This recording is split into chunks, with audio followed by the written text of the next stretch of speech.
Hi guys, welcome to Only Vocabs. So today is 20 December 2016 and we are going to discuss the most and best important words of the Hindu newspaper with picture, जिससे कि आप लोगों को उस words को याद रखने में बहुत ही आसानी होगी और वो वर्ड्स आपको लॉन्ग टर्म तक याद रहेगा, क्योंकि मैंने हर वर्ड्स को एक पिक के साथ रिलेट किया है और याद रखने के लिए एक ट्रिक भी दिया है जो उससे मिलते जुलते वर्ड्स हो गए या ऐसा कोई ट्रिक है जो आपको दिमाग में सेट हो जाएंगे और आपको वो लॉन्ग टर्म तक याद रहेंगे. Okay, so guys sit back, relax and watch this video till the end to learn some more new words. So let's begin. First word is envoy. First word is envoy. इन्वाई का मतलब क्या होता है? इन्वाई का मतलब होता है ऐसा मैसेंजर, एक तरह का मैसेंजर जो आपकी बातों को किसी और के सामने रिप्रेजेंट करे. ओके, तो उसे बोलते हैं इन्वाई. ओके, जैसे सपोज करो, एक मिनट मैं आपको ये क्लिप दिखा दूँ, आपको क्लियर हो जाएगा इन्वाई का मतलब क्या होता है. 1 सेकेंड. या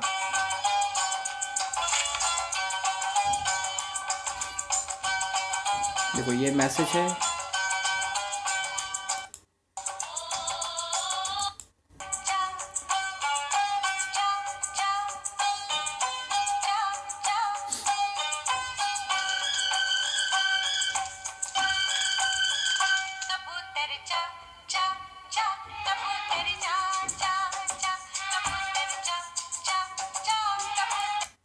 अब देखो, अब इस वीडियो से आप समझना. देखो इन्वाई का मतलब क्या होता है ना, जो आपके मैसेज को किसी और के सामने रिप्रेजेंट करे. तो देखो ये जो कबूतर है ये इसके मैसेज को लेके जाएगा, किसी और के पास देगा, उसको रिप्रेजेंट करेगा. ओके, तो उसे बोलते हैं इन्वाई. जो आपके मैसेज को किसी और के सामने रिप्रेजेंट करता है उसे बोलते हैं इन्वाई. ओके, बट ये जो इन्वाई है ये कंट्री के सेंस में यूज़ होता है. जब कोई कंट्री जो कंट्री के रिप्रेजेंटेटिव होते हैं, जैसे आप बोल सकते हो एम्बेसडर. ओके, एम्बेसडर जो होते हैं, तो जैसे सपोज इंडिया के जो एम्बेसडर है वो किसी और कंट्री के सामने इंडिया को रिप्रेजेंट करेंगे तो उसे हम बोलेंगे इन्वाई. ओके, कंट्री का जो मैसेंजर होगा वो किसी और के सामने रिप्रेजेंट करेंगे, उसे बोलेंगे envoy. Okay, so envoy means a messenger to represent another person और group such as a country और बिजनेस. जैसे ये कबूतर ने काम किया, इसके मैसेज को किसी और के सामने ने रिप्रेजेंट किया, इसलिए उसको बोलेंगे इन्वाई. ओके, और you can say a diplomat having less authority than an ambassador. देखो इन्वाई क्या होता है, उसका इन्वाई का है एम्बेसडर से उसका लेस अथॉरिटी होता है, लेस पावर होगा, तो उसे बोलते हैं इन्वाई. ओके, हिंदी में इसे बोलते हैं दूत या प्रतिनिधि. और देखो इन्वाई को हम कैसे याद रख सकते हैं. इन्वाई को याद रख सकते हैं डोंट किल द, आपने एक सुना होगा saying, don't kill the messenger. Don't kill the messenger could easily be don't kill the envoy. Messenger और इन्वाई सेम है, क्योंकि मैसेंजर को जो काम करता है उसे बोलते हैं इन्वाई. ओके, तो don't kill the envoy because an envoy is a messenger. Like ये जो कबूतर था, don't kill the envoy, don't kill the messenger. Okay, envoy. For example he is served as an envoy to UN. Okay, next word पे चलते हैं. Next word है होन. होन से याद आया गाइज, आपने मुझे बहुत सारा सजेशन दिए थे कि मुझे वीडियो में एंटोनिम्स और सिनोनिम्स ऐड करना चाहिए जिससे आप लोगों को आसानी होगी. बट मैं आपको बता देना चाहता हूँ गाइज, अगर मैं जैसे ही वर्ड्स को बता रहा हूँ ओके, और उसके साथ में सिनोनिम्स और एंटोनिम्स ऐड करता हूँ तो आपके लिए वो कन्फ्यूज़न हो जाएगा. थोड़ा सा कन्फ्यूज हो जाओगे आप लोग. बताता हूँ मैं कैसे. जैसे सपोज करो मैं कोई वर्ड बता रहा हूँ. ओके, आप इसे ही ले लो.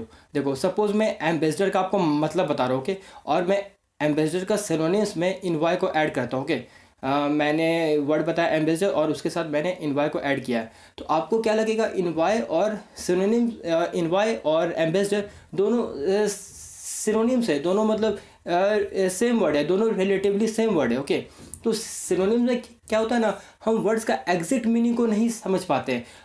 हमको मतलब उसके साथ जो सिनोनिम्स लगता है हमको लगता है कि वो सारे वर्ड सेम है, उसके सारे के मतलब सेम है, बट ऐसा तो होता नहीं है. कोई भी इंग्लिश में जो वर्ड है वो वर्ड बना है क्योंकि उसका कोई अलग डिफरेंस होगा, वो कहीं किसी और जगह यूज़ होता होगा, कोई कहीं और से यूज़ होता होगा. मीनिंग सेम होगा बट वो अलग अलग सिचुएशन में अलग अलग टाइम पे अलग अलग यूज़ होता होगा. वर्ड बना तो ऑब्वियस सी बात है उसका अलग अलग यूज़ होगा. तो उसी तरह अगर मैं सिनोनिम्स बता देता हूँ तो आपको लगेगा नहीं ये जो वर्ड है उसका भी मीनिंग यही है और ये दोनों मतलब सेम वर्ड है, तो इसीलिए आपको कन्फ्यूज़न होगा.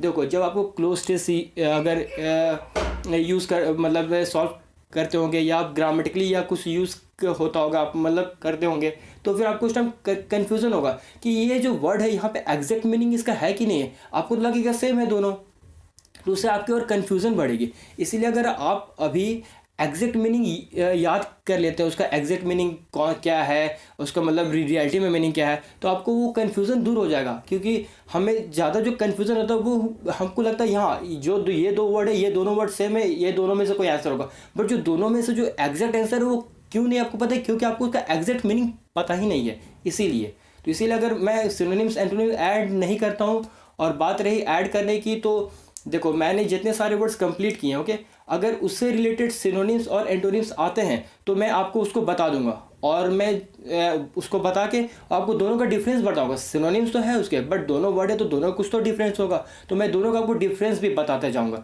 ताकि आपको क्लियरिटी आएगा वर्ड का, और वर्ड्स के आपको एग्जैक्ट मीनिंग पता हो जाएंगे इसीलिए। Okay, so guys be relax, आप बस मेरे चैनल पर बने रहो, आपको सारे वर्ड्स क्लियरिटी के साथ आपको याद रहेंगे, it's my promise. Okay, so coming to next word is होन।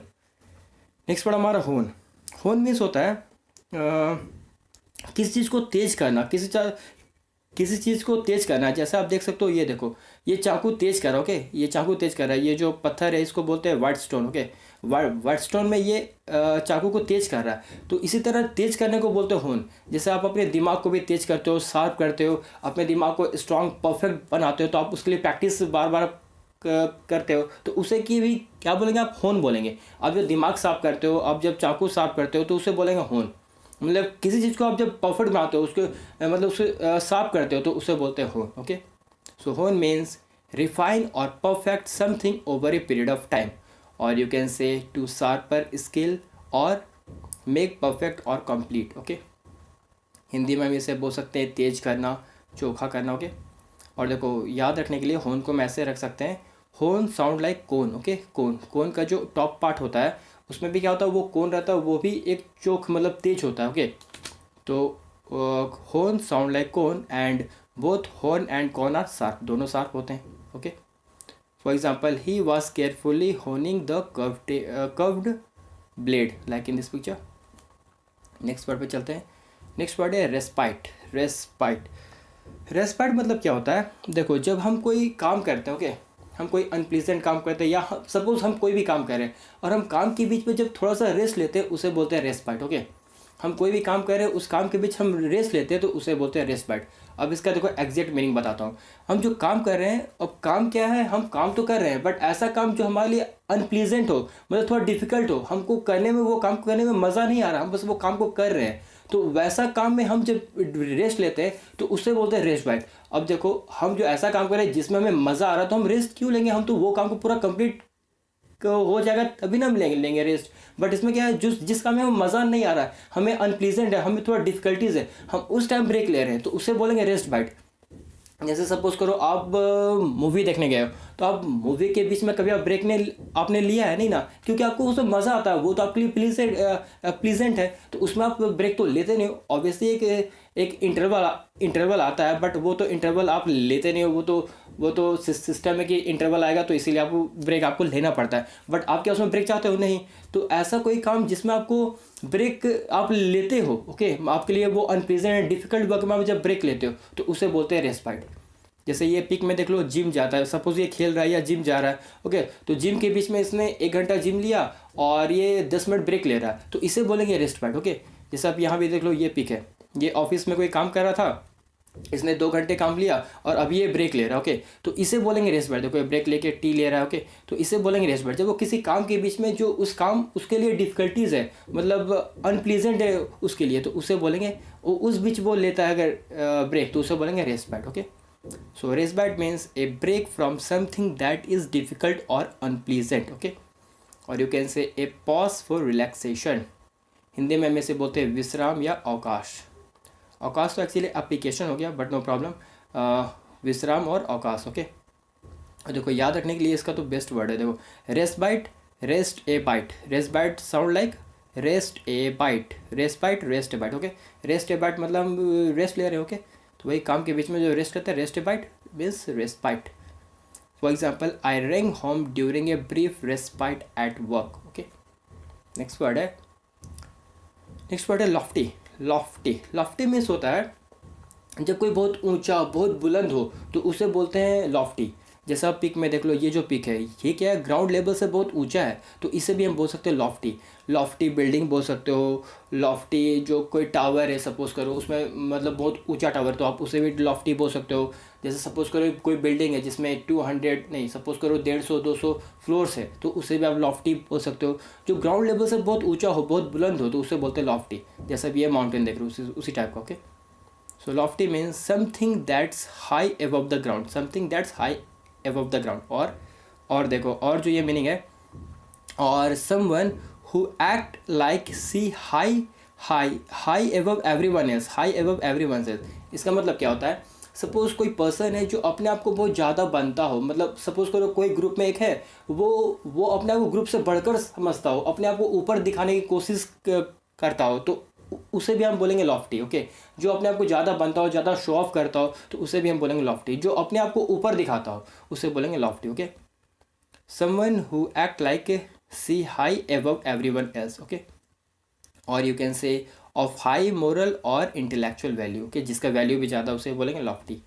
हिंदी में इसे बोलते हैं बुलंद, ऊंच और घमंडी। घमंडी जो मैंने इस सेंस में बताया, जो ऊपर अपने आप को दिखाता है, उसे बोलते हैं। ओके, फॉर एग्जाम्पल देखो, अब लॉफ्टी की याद रखने के लिए क्या है, लॉफ्टी अगर आपने मैच देखते होंगे, ओके, क्रिकेट मैच आप देखते होंगे तो आपको पता होगा, he played a Lofty shot in the air. अपने कमेंटेटर में सुना होगा, he played a Lofty shot in the air, मतलब क्या, वो बहुत ऊंचा शॉट मारा, उसे बोलेंगे Lofty shot in the air. Okay, और इसको याद रखने के लिए और भी एक ट्रिक है, Lofty sound like Nifty. Nifty तो आप जानते होंगे। Okay, Lofty sound like Nifty. Nifty का जो शेयर्स है, who shares point is always high, उसका जो शेयर का जो पॉइंट्स है, इंडेक्सेस जो होते हैं वो बहुत हाई रहते हैं, तो इसीलिए nifty high lofty. Okay, for example lofty mountain, और you can say a lofty building. Okay, next word है सबलाइम। सबलाइम मीन्स एक्चुअली होता है जब suppose which is very,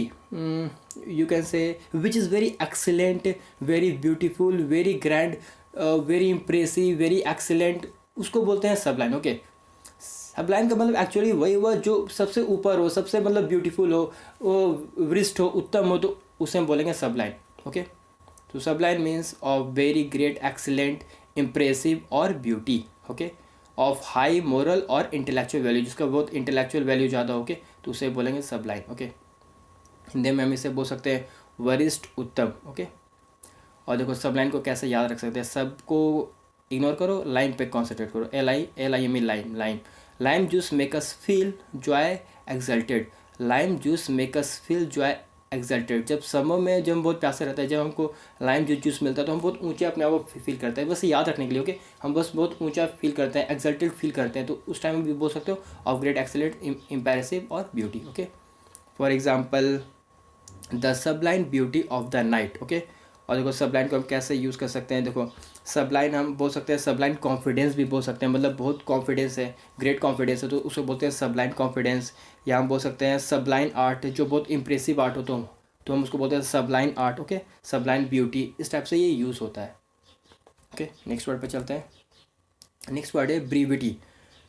ब्रीविटी means होता है जब आप किसी काम को या किसी मैसेज को बहुत शॉर्टली आप बताते हो, मतलब बहुत फ्यू वर्ड्स में बताते हो, बहुत शॉर्टली बताते हो। सपोज आपको कोई स्पीच देना है तो आप बहुत जल्दी जल्दी में, बहुत शॉर्ट वर्ड में, बहुत जल्दी जल्दी में आप बस निकल गए, तो उसे बोलेंगे ब्रीविटी। मतलब जो बहुत कम वर्ड में, बहुत कम टाइम में आपको बता दे। ओके, तो बहुत कंसाइज वे में, बहुत शॉर्ट में बता दे, तो उसे बोलेंगे brevity. Okay, so brevity means using only a few words, okay, और lasting only a short time, और यू कैन से शॉर्टनेस और कंसाइज वे में। ओके, हिंदी में हम इसे बोलते हैं संक्षेप या सार। ओके, अब देखो ब्रीविटी को याद कैसे कर सकते हैं। ब्रीविटी में आपको टी का तो साउंड आ रहा है। Okay, brevity, T. ओके, तो हम फर्स्ट को मान लेते हैं brief plus tea. Okay, brief plus tea, brief tea session. हमने कोई सेशन रखा है, उसको बोलते हैं brief tea session. Okay, brief tea session. Okay, तो tea time is always short. जब हम टी लेते हैं तो वो 5-10 मिनट का ब्रेक होता है, तो टी सेशन क्या है, बहुत शॉर्ट होता है। तो टी सेशन ब्रीविटी से टी सेशन आया, और टी सेशन बहुत छोटा होता है, बहुत मतलब फ्यू वर्ड्स का, बहुत कम टाइम का। जैसा ये देख लो कि ये कप है। Okay, remember brevity is tea means short time. Okay, brevity tea short time. Okay, बे बस याद करने के लिए, okay. For example the brevity of the letter concern me. Next word है ईक। ईक मीन्स क्या होता है, जब कोई पर्सन, जब इसे आप बोल सकते हो जो डिफ़िकल्टी के साथ, डिफ़िकल्टीज स्ट्रगल के साथ जीता है, उसका मतलब डेली डे टू डे जो एक्टिविटीज़ है उसको वो डिफ़िकल्टीज़ के साथ ही बीतता है, डिफ़िकल्टीज स्ट्रगल के साथ ही उसका लाइफ चलते रहता है, तो उसे बोलते हैं ईक। जैसे आप पीक में देखो, जैसे ये पीक में जो ये झुग्गी झोपड़ीज़ है, इसमें जो लोग रहते हैं वो क्या है, अपना डे टू डे एक्टिविटीज़ बहुत स्ट्रगल के साथ जीते, ओके, एकदम स्ट्रगल के साथ, डिफ़िकल्टीज के साथ जीते हैं, तो उसे बोलते हैं ईक, ओके। मतलब ये इनका बेसिक एक्टिविटीज़ ही मतलब वो बन जाता है कि उसके साथ आप जी रहे हैं, मतलब दुखी में लेकिन फिर भी जी रहे हैं, तो उसे बोलेंगे eke. So eke means manage to make a living with difficulties, okay, manage to make a living with difficulties, और live from day to day as with some hardship, okay. और मेक एन अमाउंट और supply of something last longer by using और consuming it frugally. अब देखो इसका क्या मतलब हुआ, जैसे सपोज करो कोई स्टूडेंट, ओके, वो किसी और सिटी में रहता है रूम लेके, ओके, तो उसके सपोज उसके पॉकेट मनी बस 8,000, तो उसको 8,000 में ही सब कुछ मतलब करना है, उसको रूम रेंट देना है, मेस का देना है, सुबह का नाश्ता, रात का डिनर, उसको सब कुछ मैनेज करना है। तो वो क्या करता है, वो बहुत कम खर्च करता है, मतलब फ्रूगली, मतलब धीरे धीरे कम खर्च करते हुए वो अपने मतलब ज़िंदगी मतलब गुजार रहा है, कम मतलब वो बजट में ही पूरा करता है, तो उसे क्या बोलेंगे, मतलब देखो यहाँ है ना, sometime last longer by using और कंज्यूमिंग इट फ्रूगली, मतलब बहुत कम मतलब किफ़ायती वो यूज़ करता है, कंज्यूम बहुत कम करता है, उसको वो मतलब उसी तरह वो जीता है, तो उसे बोलेंगे ईक, ओके। हिंदी में इनसे बोलते हैं पूरा करना, देखो अपनी ज़रूरत को पूरा करना, किसी स्ट्रगल से ये पूरा करते रहना या बढ़ना, okay. For example many trader barely eked out of living, okay. Oh, that's it for now, guys. If you find this video helpful, please like and subscribe to our YouTube channel. And आपने जो नीचे comment दिया उसके लिए बहुत बहुत बहुत thank you, okay. That's it, thank you.